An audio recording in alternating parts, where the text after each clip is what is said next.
Hi friends, welcome to 5 Minutes Tech YouTube channel.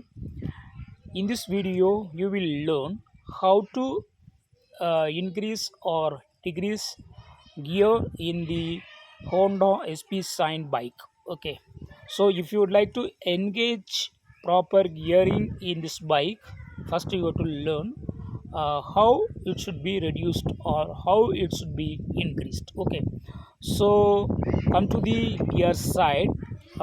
This is the uh, gear lever. Okay, to engage gear, that is to increase the gear, what you have to do after putting your bike in neutral, you have to uh, lift this lever up. Okay, so this is first gear. Then again, if you lift, second gear will come. Then third, then fourth. Totally four gears are available. Okay. Also, to increase the gear, you can use this back lever. Okay. So back lever should be down. Okay. If you use front lever, you go to lift up this one. Okay.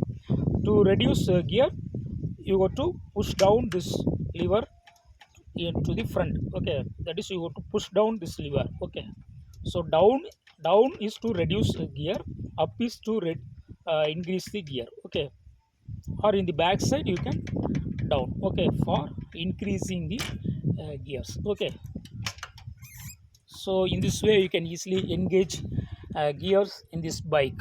That's all friends, thanks for watching.